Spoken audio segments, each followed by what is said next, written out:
In professional sports, there is an unwritten rule that almost never gets broken. You compete against your opponent with everything you have. You battle them for 9 innings. You try to expose every weakness, exploit every hesitation, and beat them in every way the rulebook allows. And when the final out is recorded, regardless of who won, regardless of how the game went, you walk back to your own locker room. You stay on your side of the field. You keep the separation that professional competition demands. That is how it works. That is how it has always worked.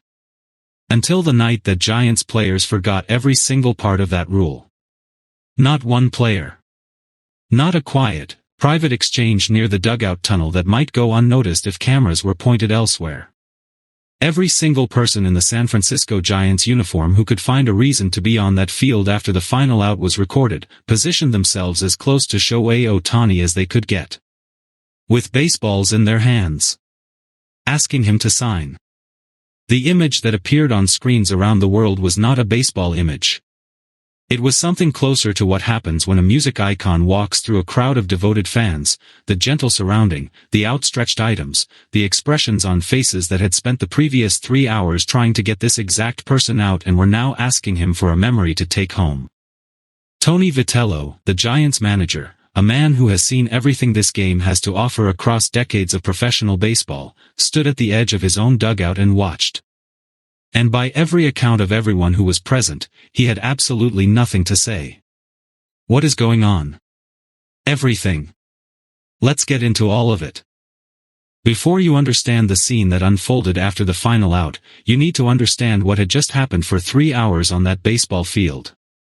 Because the Giants did not arrive at that post-game moment having coasted through an ordinary evening.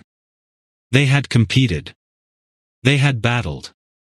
They had thrown everything in their arsenal at Shohei Ohtani and watched, inning after inning, as that arsenal was absorbed and neutralized and ultimately made irrelevant by a player who seemed to exist on a different plane of the sport entirely. Ohtani had been extraordinary from the first pitch.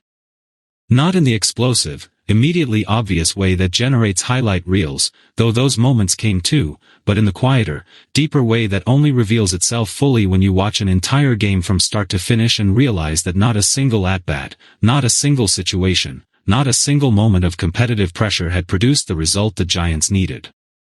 He read their pitchers before they released the ball. He adjusted to sequencing changes within individual at-bats with a speed that left the Giants pitching staff exchanging glances from the dugout. He hit a ball in the 5th inning that landed so far beyond the outfield wall that the stadium crew responsible for measuring distances was seen shaking their heads slowly as they recorded the number. And when he was on the mound, in the innings where he was deployed as a pitcher, the Giants lineup looked like a group of very talented professionals who had arrived to compete against someone who was operating from an entirely different instruction manual.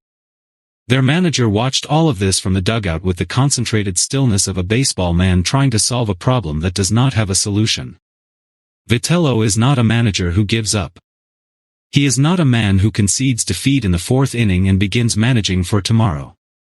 He pushed every button available to him. He made his moves. He adjusted. None of it was enough.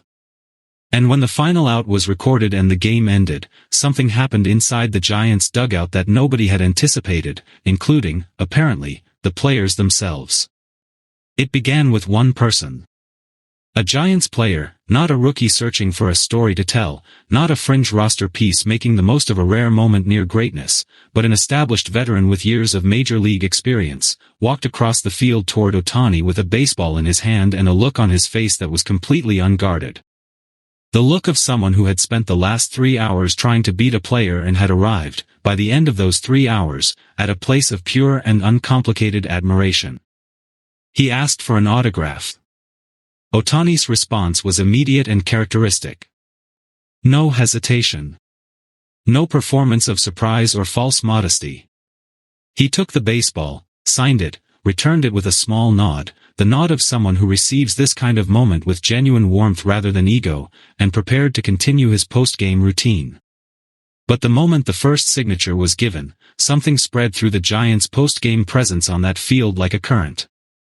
A second player approached. Then a third. Then coaches. Then players who had already begun moving toward the dugout tunnel reversed course and came back. Equipment staff who had no particular reason to be near home plate found reasons to be near home plate. Within minutes, and this is the detail that every reporter present described with the same combination of astonishment and amusement, Shohei Ohtani was completely surrounded by members of the opposing team. The team that had just spent an entire game trying to defeat him. The team whose manager was standing 30 feet away watching this unfold with an expression that witnesses described as somewhere between disbelief and surrender. The Dodgers players and staff, emerging from their own dugout to observe the scene, stopped moving. They stood and watched. Some of them started laughing, not unkindly, but with the genuine delight of people witnessing something they had never seen before and might never see again. One Dodgers coach was overheard saying something that captured the moment perfectly. He looked at the crowd of Giants players around Ohtani, looked at the colleagues standing next to him, and said simply, "This is a first. Tony Vitello is a man who always has words." That is not a criticism, it is an observation about the kind of manager he is. He is articulate, direct, and comfortable in front of reporters in a way that many of his peers are not. He has managed through high-pressure situations, through difficult losses, through the specific challenge of standing in front of cameras after games where nothing went the way his team needed it to go. He has always found something to say. On this night, standing at the edge of the Giants' dugout watching his players form what could only be described as an autograph line around the opposing team's best player, he found nothing. Reporters who were positioned near the dugout area described a manager who watched the scene unfold in complete silence. Not the silence of anger. Not the controlled quiet of someone biting back a strong reaction for the sake of professionalism. The silence of a baseball man who had simply run out of frameworks for what he was looking at. At one point, Vitello turned to a member of his coaching staff standing beside him. The coach said something. Vitello listened. And then, according to those close enough to observe the exchange, Vitello shook his head once, slowly, and turned back to watch his players continue collecting signatures from the player they had just spent 9 innings trying to retire. His post-game media session, which came shortly after, was one of the more memorable of his managerial career, not for what he said about the game, but for the moment when a reporter asked him directly about the scene on the field. Vitello paused longer than he normally pauses. He looked at the reporter. He looked briefly at something over the reporter's shoulder. And then he said something that immediately became the quote of the night, "What do you want me to say?" "He's Shohei Ohtani." 5 words. The complete and total surrender of tactical analysis to simple human truth. He's Shohei Ohtani. In the media availability that followed, several Giants players were asked about the scene. And the responses were revealing, not just for what was said but for the particular difficulty each player seemed to have finding adequate language. One veteran infielder, who had been among the first group to approach Ohtani, tried to explain the impulse. He said that he had been playing professional baseball for over a decade.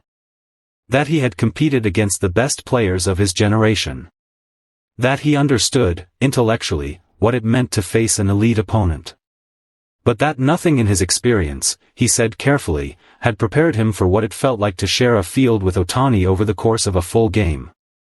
To have a front-row view of how he processes situations.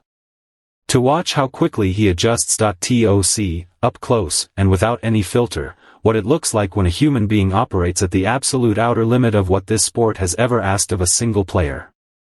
"I just wanted something to remember it by," he said quietly. "I don't know how else to explain it." Another Giants player, a pitcher who had faced Ohtani in a critical at-bat and had been beaten decisively, put it differently. He said that when the game ended, he had felt something that he struggled to name precisely. Not defeat in the ordinary sense. Something more like the feeling you get when you watch something beautiful happen and you want to be close to it, even if you were not the person who made it happen. He laughed at himself as he said it. He knew how it sounded. But he stood by it. That quality, the ability to produce that response in opponents, in people who came to the field